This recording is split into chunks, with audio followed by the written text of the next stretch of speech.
And in this video, we take a look at some information that was passed on to the police from a registered police informant just 24 hours after the discovery of the bodies of Tucker, Tate and Rolfe. Hello. Hello, police. Yeah, what's the problem, sir?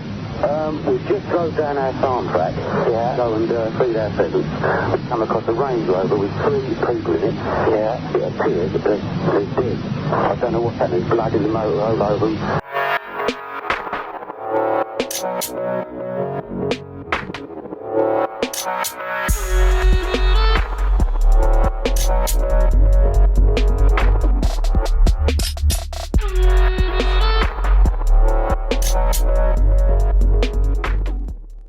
And welcome back to a new video on the Essex Boys case. As always, if you are enjoying the content, please do give the video a thumbs up. And if you're interested in the Essex Boys case, or simply true crime in general, don't forget to hit the subscribe button below.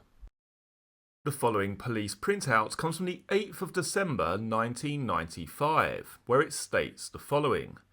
Action number A305 from registered informant. The man who shot Tate is called Wiseman and is known to Potter's Bar. He was shot over a cocaine deal. Update to follow.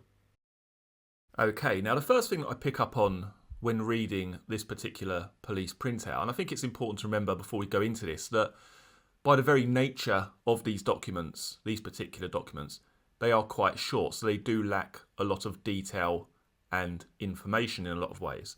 But the first thing that I pick up on, even reading such a short document like this one, is the talk of a deal and the potential of Tate being the target that evening.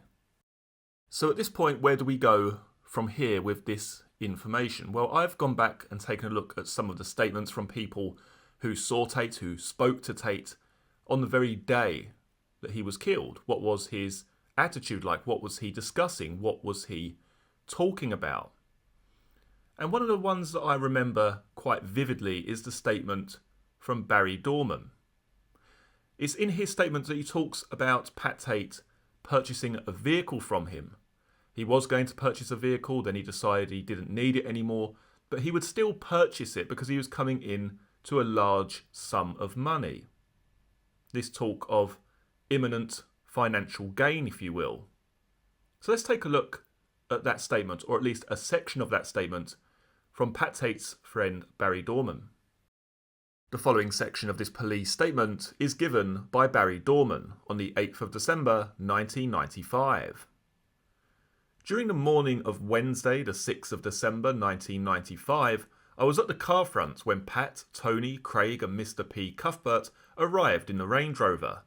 I would describe Cuthbert as male, white, 5'10" to 5'11", late 30s, reasonably fit build. I've been told he is a ceiling fixer. The 4 of them came into the office and I was handed by one of them the paying in book relating to the Range Rover finance, and between them they produced £321 and 40 pence in cash. I was asked by one of them, I can't remember who, to keep the book and remind them when the payments were due. I agreed to do this as it was in my interest to make sure the finance was paid. I'd also been told by Pat and Tony at the time of purchasing the vehicle that they intended to pay it off in one lump fairly quickly. Right, so I'll just cut in here. Now this is the first sort of inkling, I guess, that there may be money coming in the pipeline. This talk that they could pay this vehicle off in one lump sum. We'll continue on as there is another part to this which does also back up this theory. I paid this sum into the Barclays Bank at Pitsea Broadway the following day. I can produce the paying in book as my exhibit BDT/4. Sometime during an earlier meet with Pat, he had asked me whether I had a suitable vehicle for him to give Sarah Saunders. He told me there had been a lot of problems between them and he wanted to give her a car to get her off his back. I told him I had a VW Passat on the forecourt which I had taken in as part exchange on the 25th of the 11th, 95. I showed him the vehicle, which was metallic green in colour and had the registration number F120GGF. He agreed to take it for a test drive and we later agreed on a price of £1,800 for the vehicle. I can produce a purchase invoice for this VW Passat as my exhibit BDT/5. I left my garage forecourt around 5 to 5:30 p.m. on Wednesday the 6th of December 95, intending to play my friend Keith Moore at squash. At this time, my daughter Susan and an employee, Mickey Stenning, were at the car front. En route to Squash, I received a phone call from Mickey Stenning stating that Herc, which is my pet name for Pat Tate, i.e. short for Hercules due to his size, had arrived at the car front to collect the VW Passat. Pat then came onto the phone and told me he would still take the vehicle even though he didn't need it, as he had had a bust-up with Sarah Saunders. I told him that he didn't need to take it, but he insisted that he would. He told me that he would pay for the vehicle in the morning as he had a lump of money coming. As a result, I agreed to Pat taking the vehicle that night, which he did. So it's very clear to me, at least, when reading this statement, that Tate believed he was coming into some kind of money. And we're not talking about in the next week. We're not talking about in the next month. He's even willing to take a car, an £1,800 car, when he doesn't actually even need the vehicle. In his words, he is coming in to a large sum of money. He would pay for the vehicle the next morning, which would have been the 7th of December, the day that the bodies of Tucker, Tate and Rolfe were actually discovered. He would pay for the vehicle in the morning as he had a lump of money coming. Was this because there was some sort of deal about to take place? Some kind of deal in the pipeline? Now, a lot of people actually don't subscribe to that belief that there was a deal because these individuals were most likely unarmed. Now, in Barry Dorman's statement, there is another piece of information which I find quite telling. It's where he states the following. The Range Rover was taken by Pat and Tony on the 14th of November 95. From that day, when Pat, Tony and Craig visited my car front, they would be using the Range Rover. Craig would normally be the driver, with Pat in the front passenger seat and Tony in the back. Now this goes against how these bodies were found, quite naturally, with Tate in the back seat, Tucker in the front seat. So the first thing that flashes through my mind when visualising what is being spoken about in this statement here, the fact that Tate would normally be in the front seat and Tucker in the back. This is telling me personally that the person in the back of the Range Rover was someone potentially known to Tate. And I guess really that goes alongside the official version of events in terms of Michael Steele being closest to Pat Tate. Does that mean necessarily that it was Michael Steele in the back of the Range Rover? No, of course not. But the fact that this seating arrangement has apparently changed from what is considered the norm, at least to Barry Dorman, tells me that that was someone who knew Pat Tate. It was at least someone who was potentially closer to Pat Tate than the other two individuals. It could also be explained simply by saying that Tate was the last one to be collected. So naturally the second person to be picked up would have been Tony Tucker. He would have quite naturally got into the front of that Range Rover. Tate, being the last person to be picked up, would have hopped in the back. I mean, it could be explained in those terms also. Now when we take a look back at Donna Jagger's statement, a paragraph of her statement, Donna Jagger's being the girlfriend of Craig Rolfe, the driver of the Range Rover, it's when she is discussing the events concerning December the 6th that she mentions the following. Craig wanted me to have something new to wear for the evening and took me to Lakeside Shopping Centre at 5:45 p.m.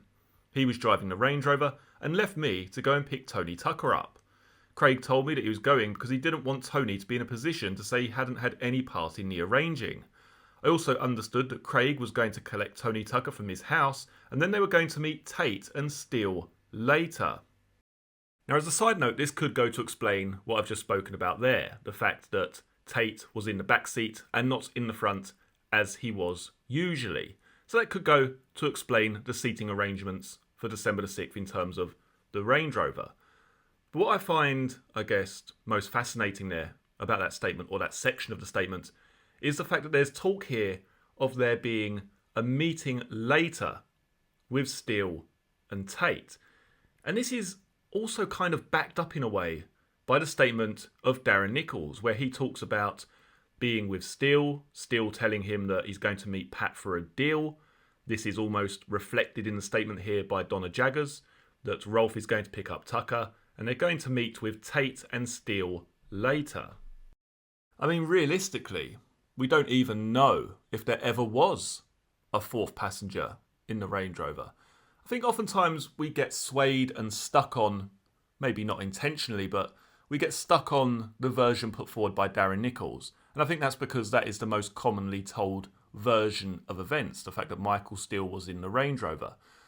But you can choose to discredit all of Darren Nichols' evidence if you so desire, which really does open up a lot of different possibilities in terms of how Tucker, Tate and Rolfe were killed. What I find particularly intriguing about this piece of information from this police informant is that this information came through just 24 hours after Tucker, Tate and Rolfe were found dead. This information came through on the 8th of December 1995 from a registered police informant. Which ultimately leaves us with the question, was this some kind of deal? Did Tate expect to come into some kind of money? Maybe this wasn't even a robbery. Maybe it was a robbery. Maybe it was a double cross. The possibilities here are endless. And I think that's what is quite, as I say, intriguing about this piece, is that it allows for scope. It allows for different possibilities, different angles to be looked at in a more open way.